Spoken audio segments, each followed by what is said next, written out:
common question that we receive here at Absolute Services is, how can I increase the life of my heating and air conditioning system? By far, the number one way to do this is to make sure that you change your filters regularly. Typically, it's going to be monthly.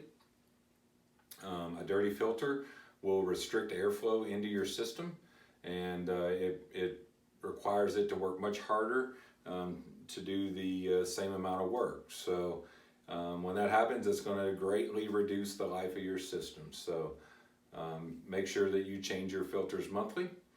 If you have any more questions about your system, or you're in need of a repair or possibly a replacement, call our office at 502-561-8444. Thank you.